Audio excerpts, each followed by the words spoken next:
여러분 안녕하십니까. 소종섭의 시사쇼 시작하겠습니다. 금값, 여러분 천정부지란 말 아시죠? 정말 금값을 일컫는 말입니다. 작년보다 벌써 2배 이상 뛰었고요. 그전이랑 비교하면 뭐 하늘 높은 줄 모르고 요즘에 뛰고 있는 게 금값이죠. 과연 어디까지 갈 것인가? 여러분도 아마 관심이 많을 겁니다.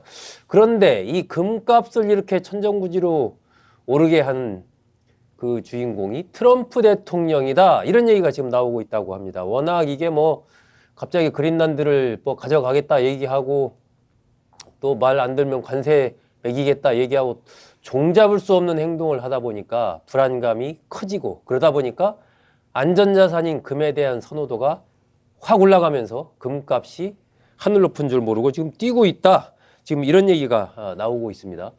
아시아경제기획취재부의 이현우 기자와 함께 이 문제 좀 더 자세히 알아보겠습니다. 자, 이현우 기자, 금 시세가 사상 최고치를 경신한다, 이런 얘기가 뭐 여러 차례 나오고 있어요. 근데 도대체 이게 얼마나 오르길래 이런 얘기가 나옵니까? 네, 진짜 금값이 말씀해 주신 대로 천정부지로 치솟았습니다. 네. 지금 뉴욕 상품거래소에서 거래되는 금 가격만 봐도 1온스당 5,500달러, 우리 돈으로 784만 원인데요. 1온스가 한 8돈 정도 된다고 합니다. 8돈. 그렇게 치면은 지금 거의 한 돈에 100만 원 가까이 된다. 그 정도로 엄청나게 폭등을 하는 셈입니다. 와, 정말 엄청나게 올라가는 거네요. 네, 정말 지금 1년 동안 2배 이상 가격이 뛰었는데요. 단기간에 너무 뛰다 보니까 지금 반대로 이제 전 세계 귀금속 업체들, 네. 그러니까 이제 목걸이를 만든다던가 장신구를 만드는 업체들이 지금 금이 없어가지고 금을 만들 수가 없어요? 예, 생산의 차질이 지금 발생을 했다, 그런 얘기가 나올 정도라고 하고요. 네. 심지어 뭐 우리나라뿐만 아니라 뭐 중국이나 다른 나라에서도 보통 이제 장기 근속자들한테 한 10돈짜리 열쇠나 감사패, 맞아요. 이런 게 많았었는데 네. 전부 없어지고 있는 추세라고 합니다. 이현우 기자는 혹시 뭐 장롱 속에 그런 행운의 열쇠 같은 거 받은 거 없습니까? 네, 안타깝게 없습니다. 이 금이 비싸졌을 뿐만 아니라 굉장히 구하기도 힘들어졌다고 하는데요. 네. 그래서 뭐 아프리카나 중남미 지역에서는 이제 예전에는 채산성이 좀 떨어진다, 그래서 채굴을 포기했던 금강들도 지금 앞다퉈 다시 개발이 이루어지고 있다고 하고요. 네. 지금 특히 이제 아시아 쪽에서 이제 금이 더 부족하게 된 이유는 중국이 지금 금을 거의 쓸어 담는 블랙홀이다. 중국이 예, 쓸어 담고 이렇게 있다. 불릴 정도로 엄청나게 금을 매입하고 있다고 합니다. 안 그래도 이제 중국 사람들이 금을 굉장히 좋아하는데 네. 지금 이제 우리로는 설 명절이고 중국에서는 이제 춘절이라고 불리는 이제 가장 큰 명절이다 보니까 또 이런 명절을 앞두고 선물용으로 금을 많이 주고받는다고 합니다. 네. 그래서 중국이 수천 톤의 금을 사들이고 있다, 이런 이야기가 돌고 있는데요. 원래 지난해까지 약 중국 내 금 보유량이 2,000톤 정도였다고 하는데 이제 이게 5,000톤을 넘고 있다, 그런 이야기가 나올 정도로 엄청나게 많이 사들이고 있다고 합니다. 네. 심지어는 뭐 개인들뿐만 아니라 전 세계 중앙은행들도 금을 사들이고 있는데요. 금값이 정말 많이 오르니까 예전에는 뭐 달러나 기축통화로 갖고 있던 보유고들을 금으로 바꾸기 시작을 했다고 합니다.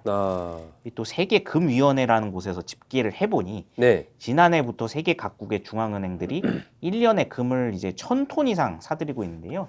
전 세계가 그러니까 다 금 사들이기 경쟁에 나선 거군요. 그렇습니다. 원래 예년에는 한 400에서 500톤 정도 매입을 했던 걸 2배 이상 늘린 거라고 합니다. 네. 즉 진짜 국가들까지 금 투매에 나선 건데요. 한편으로 이렇게 금 가격이 뛰기 시작을 하니까 여기와 연동이 돼서 금 가격도 지금 사상 최고치를 넘어서고 있고 백금이나 다른 귀금속들까지 덩달아 가격이 오르고 있다고 합니다. 그렇군요.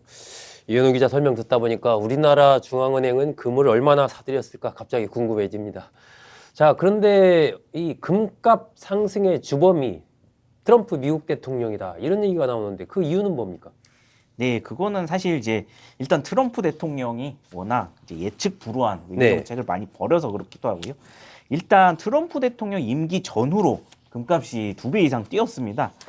트럼프 대통령이 지난해 1월 20일에 2기 집권을 시작했을 때 금 가격은 한 2,700달러 정도였는데요. 네, 지금 이제 5,500달러 선을 넘나들고 있는 상황입니다. 2배가 넘었네요. 네, 그렇습니다.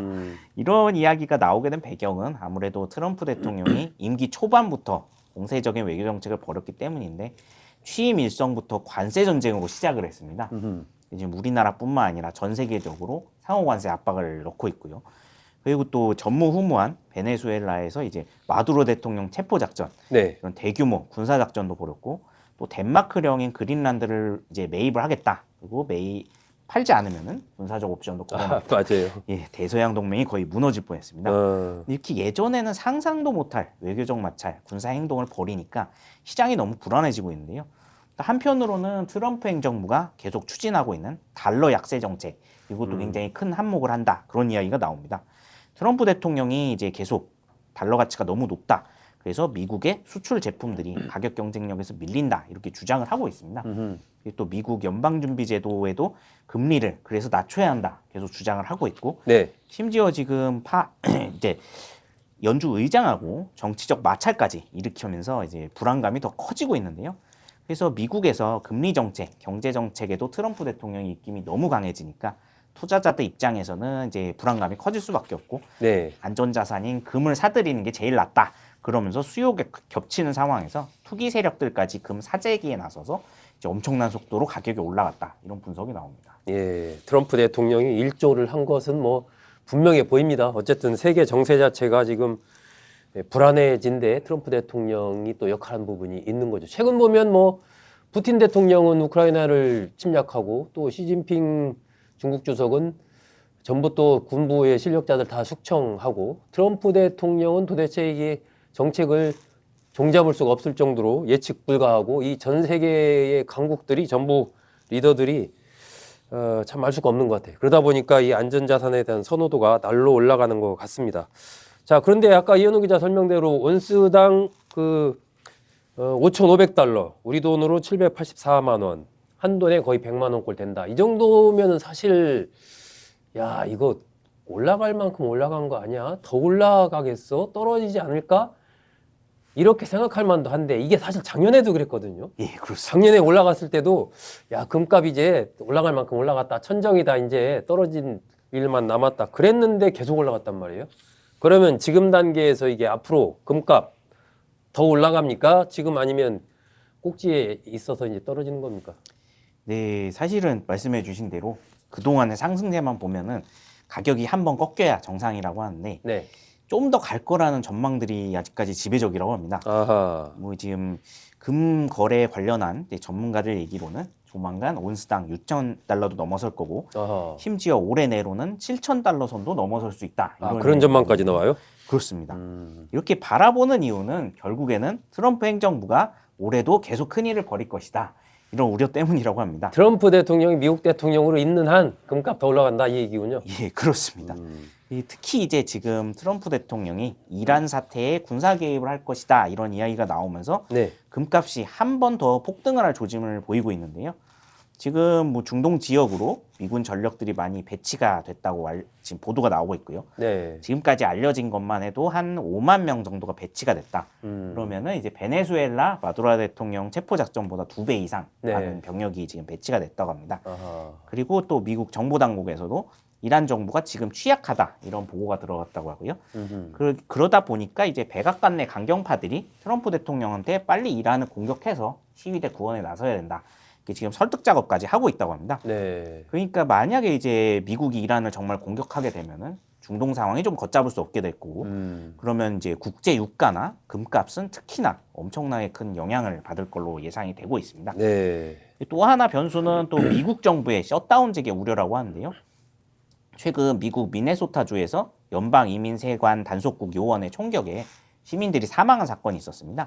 지금 이 일을 계기로 이제 미국 정계에서 트럼프 대통령에 대한 반발이 커지고 있고, 네. 특히 미국 민주당에서 지금 이제 세출 법안 패키지 통과에 반대한다고 밝히면서 연방 정부가 이제 예산 문제로 문을 닫는 셧다운 사태가 재개될 수 있다. 이런 우려까지 나오고 있는데요. 네. 이제 만약에 지금 나온 우려들이 현실화가 되면은 결국 안전자산에 대한 선호도가 엄청나게 올라가서 금값이 한 번 더 폭등하지 않을까 그런 우려가 나오고 있습니다. 아, 그렇군요. 미네소타 사태도 뭐 뉴스만 봐도 이거 간단치 않다 하는 생각을 아마 여러분도 가지셨을 겁니다. 어쨌든 트럼프 대통령 있는 동안 금값은 올라갈 것이다. 그랬을 때 이제 우리 입장에서는 이게 그렇다면 이게 우리 경제에는 어떤 영향을 미칠까? 이제 개인적으로는 금값 갖고 있는 분들은 어디까지 올라갈까 관심이 있을 텐데 우리 경제에 미치는 영향은 무엇일까? 이것에 대해서 관심이 많을 것 같거든요. 그건 어떻게 봐야 됩니까? 네, 이게 아무래도 금값이 너무 과도하게 계속 상승을 하게 되면은 네. 우리나라를 비롯해서 이제 아시아 국가들 경제에는 좀 악영향을 줄 수 있다 이런 우려들이 나오고 있는데요. 네.